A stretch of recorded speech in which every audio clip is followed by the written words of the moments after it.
네, 이제 주식에도 세금을 물리겠다, 코인에도 세금을 물리겠다라고 하면서 이제 주식 투자자, 코인 투자자들도 세금에 대한 고민을 준비해야 되는 시간입니다. 그래서 제가 생각한 노하우는 개인으로 투자하는 방법도 있지만 법인으로 투자하는 방법이 있어요. 법인으로 투자하면은 굉장히 세금적으로 많은 비용을 절약할 수가 있습니다. 그래서 법인으로 주식 투자를 하거나 코인 투자를 했을 때 왜 세금이 얼마나 절약되는지 이야기를 해보도록 하겠습니다. 자, 그러면은 해외 주식 양도세를 먼저 알아볼 건데요. 지금은 해외 주식 양도세만 있습니다. 세율이 22%예요. 뭐 어디서 보면은 20%다라고 하는데 지방세가 10% 더 가산해서 붙어요. 그래서 22%가 나오고 기본 공제가 1년에 250만 원까지 됩니다. 예를 들어서 내가 1000만 원을 벌었다라 그러면 공제를 250만 원 해주니까 750만 원에 대해서 22%의 세금을 내야 되겠죠. 이제 그런데 법인으로 하게 되면은 이 셈법이 달라져요. 그래서 제가 법인의 장점을 말씀드릴게요. 법인은요, 연간 순이익 2억 이하에 대해서 11%예요. 모든 사업에 대해서 다 합쳐서 11%. 그리고 2억 이상이 되면은 22%가 됩니다. 그렇다는 얘기는 뭐냐면 내가 한 2억 이상 되면은 개인으로 하나 법인으로 하나 별 차이가 없는데 2억 이하인 경우에는 법인으로 투자했을 때 훨씬 더 장점이 많다. 이렇게 볼 수가 있겠죠. 그래서 해외 주식으로 연간 2억까지는 11%라니까 어떻게 보면 세금 절반을 아낄 수 있는 방법이 된다는 겁니다. 그럼 예시를 들어볼게요. 2억의 차익이 생겼어요. 개인으로 하게 되면은 공제를 받는다 쳐도 4,345만 원을 세금으로 내야 돼요. 그런데 법인으로 하게 되면은 2,200만 원만 세금으로 내게 됩니다. 1,145만 원 정도가 절약이 되는 거죠. 굉장히 많이 절약이 되는 겁니다. 여기에다가 비용 처리까지 할 수 있어요. 법인을 운영했던 비용비, 뭐 대표의 급여라던가 뭐 회사의 비품, 뭐 여러 가지 비용들이 다 차감이 되기 때문에 실질적으로는 법인으로 투자하는 게 더 절세 효과가 큽니다. 그리고 10년 동안 이익을 손실 상계를 할 수가 있어요. 한마디로 뭐냐면 10년 동안 총 20억 수익에 대해서 11%를 낸다라고 보시면 됩니다. 손실 난 거는 다 까주고 수익에 대해서만 내니까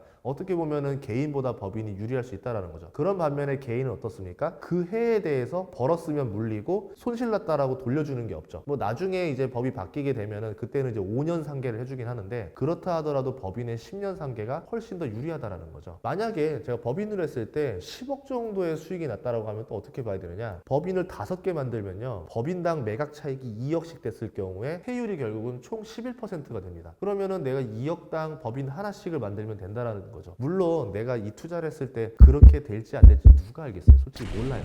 그렇다 하더라도 산술적으로는 이게 가능하더라, 절세가 가능하더라, 이런 이야기입니다. 그러면 궁금한 게 생기죠. 왜 법인만 특혜를 주고 있는 것인가 라고 하는데, 법인으로 주식 투자를 하는 경우는 보통 없어요. 보통 법인으로 가장 많이 하는 게 상거래죠. 장사를 하기 때문에 그거에 특화된 법입니다. 물론 상업을 하는 회사가 뭐 주식도 하고 부동산도 하지만 이제 보통 그게 주업이 아니라 일부러 하는 거기 때문에 이제 국가에서 그냥 에이 뭐 그 정도야 라고 하면서 일괄된 세율을 적용했었습니다. 그런데 몇 년 전에 법인으로 부동산 투자하는 게 유행을 하면서 규제를 피해가고 이제 부동산 시장에 많은 좀 문제가 있었어요. 그러다 보니까 이제 국가에서 이후에 법인으로 부동산 투자를 강력하게 규제를 합니다. 취득세 12%, 대출 불가, 양도세는 징벌과세를 때리면서 이제 법인으로 부동산 투자하지 마세요라고 아주 못을 박아버렸죠. 주식도 이렇게 법인 투자가 활성화되게 되면은 국가에서 세제 규정을 바꾸거나 법인에 대한 규제를 강화할 가능성이 높습니다. 그런데 이 주식시장이라는 게 장기간 계속 상승하는 경우가 별로 없어요. 이 대한민국 장에서는 특히요. 그래서 투자하는 다수가 주식으로 돈을 벌 수 있을 것이라는 가정 자체가 저는 잘못됐다라 봐요. 그래서 아마 이렇게 규제를 하기가 어렵지 않겠는가라고 보고 있고요. 다만 이제 대신 본인이 투자를 좀 잘하고 있고 운용 규모가 큰 편이다라고 하면은 이렇게 법인으로 투자하는 거를 한 번쯤 시도해 볼 가치가 있다, 이렇게 생각을 합니다. 법인의 단점도 있느냐? 단점이 있죠. 직장인이 법인을 만들기가 쉽지가 않아요. 보통 이제 직장 내부 규정이 있기 때문에 보통 못 하시는 분들이 굉장히 많이 있습니다.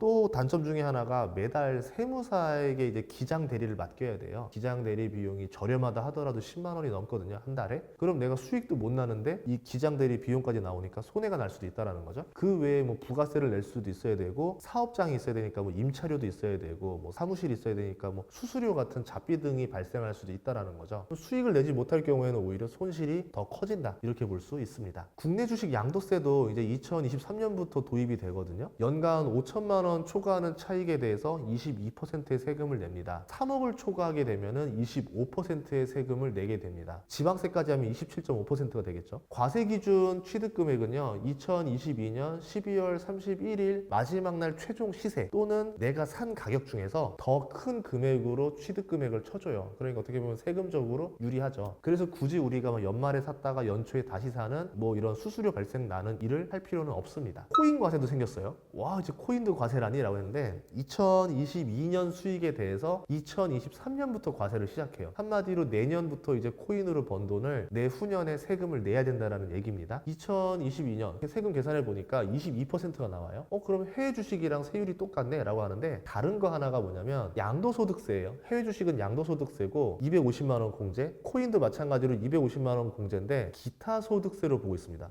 왜 양도소득세가 아니고 기타 소득세입니까? 양도소득세는 실물 자산을 팔아서 번 돈입니다. 뭐 주식이나 부동산, 자동차를 팔았을 때 양도소득세를 내는 거고, 코인은 아직 국가에서 자산으로 인정하기 싫다라는 거예요. 상표권 등 무형 자산이 이제 기타 소득이거든요. 그래서 아직은 정부에서는 무형 자산으로 취급하고 있다. 이렇게 보시면 됩니다. 그럼 양도세 기본 공제 250만 원을 극대화하는 방법이 없을까? 방법이 있죠. 양도세는 모든 자산을 통합해서 250만 원이 아니에요. 1년에 그게 아니라 자산마다 개별적으로 250만 원씩이에요. 자산의 종류마다. 예를 들어서 부동산 같은 경우는 국내에서 250만 원, 해외에서 또 별도로 250만 원. 여기에 주식도 해외 주식 별도로 250만 원, 국내 주식으로 들어오면은 별도로 250만 원, 파생 상품도 250만 원 이렇게 나눠져 있어요. 그래서 각각 250만 원씩 공제를 받을 수가 있다. 그럼 내가 분산 투자를 잘하면 연간 1000만 원 공제도 가능하다라는 거죠.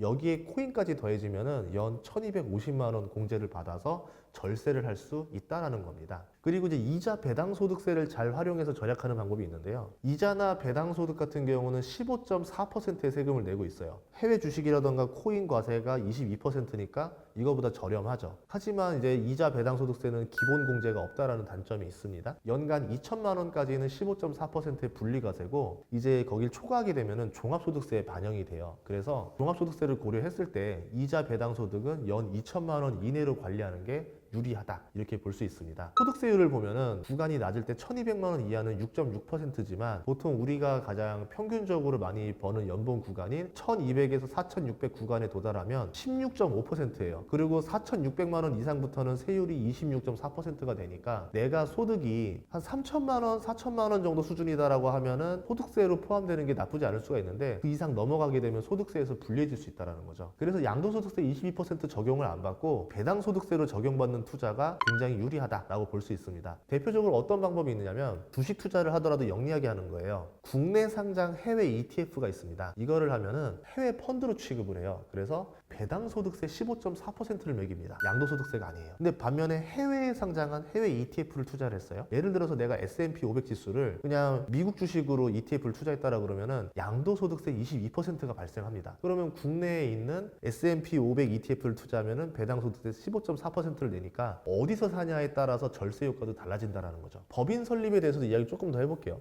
국내 주식 같은 경우는 수익이 연 5천만 원 수준만 개인 계좌로 하시고요. 나머지는 법인 계좌로 투자하는 게 유리합니다. 그러니까 한마디로 좀 어느 정도 자산가가 아닌 이상 그냥 개별 개인 계좌로 해도 크게 뭐 무난하다, 뭐 어렵지 않다 볼 수 있고요. 법인 설립도 솔직히 말하면 그렇게 어렵지도 않아요. 요새 보면은 최근에 1인 법인 설립 무료로 해주는 세무사들이 많아요. 대신에 기장 대리 조건으로 이렇게 무료로 해주고 있습니다. 법인 설립 자본금도 예전에는 좀 많이 비쌌는데 지금은 100만 원으로도 법인을 세울 수가 있어요. 뭐 더 낮은 금액으로도 할 수가 있습니다. 그러니까 돈이 많이 들지도 않아요. 해외 주식, 배당 소득, 이자 소득, 월세, 코인 소득 모두 합산해 가지고 이제 연 2억 이하일 경우에는 11% 과세고 전체 합산 소득으로 보니까 또 이게 손실난 부분들을 수익에서 다 빼주잖아요. 예를 들어서 내가 해외 주식으로 1억을 벌었고 코인에서 1억을 손실이 났어요. 그러면 저는 내는 세금이 0원입니다. 근데 만약에 개인 계좌를 했을 경우에는 상황이 바뀌어요. 해외 주식으로 1억 했잖아요. 그러니까 세금 얼마 내야 돼요?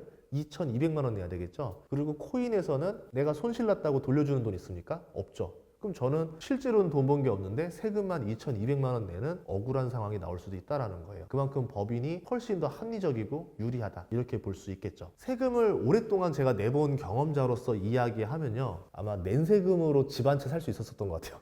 아무튼 제가 느꼈던 결과 세금은 스스로 구원해야 됩니다. 가만히 있으면 더 내야 되는 경우가 진짜 많았던 것 같아요. 적극적으로 내가 절세를 하려고 찾아다녀야지만 줄일 수 있는 게 세금이라는 분야다라고 말할 수 있고요. 이 세금만큼은 자력구제의 원칙이라 생각을 해요. 그러니까 내가 공부 안 하면 당해요. 무조건 공부하셔야 됩니다. 특히 세무 지식이 부족하면요, 차라리 자금 규모나 투자 계획을 가지고 세무사를 먼저 찾아가서 상담하세요. 돈을 벌기 전에 상담을 해야지만 효과를 볼 수 있지, 돈 다 번 다음에 만나면요 방법이 없어요. 이제 세무사랑 상담하는 게 뭐 돈 나가잖아요 하더라도 저는 그게 차라리 싸다라고 봐요. 진짜 훨씬 그 이상의 수익을 내줄 겁니다. 세금은 사전에 계획을 잘 세워두고 시작하지 않으면 나중에 대처할 방법이 없다. 굉장히 훌륭한 예방주사다라고 보시면 됩니다. 물론 세금을 낼 정도로 수익 크게 나면 좋겠다, 에이 나랑은 상관없는 일이야 라고 이제 이야기할 수도 있겠지만, 사람이 살다 보면요 언제 어떻게 얼마나 수익이 날지를 알 수가 없어요. 갑자기 여러분이 벼락부자가 될 수도 있습니다. 그러니까 자금 규모가 어느 정도 되신다라고 하면은 한 번쯤 이렇게 절세도 알아보시고 법인으로 투자하는 방식도 알아보셨으면 좋겠습니다. 다음 시간에도 좋은 정보로 찾아뵙도록 하겠습니다. 좋아요와 구독 부탁드릴게요. 감사합니다.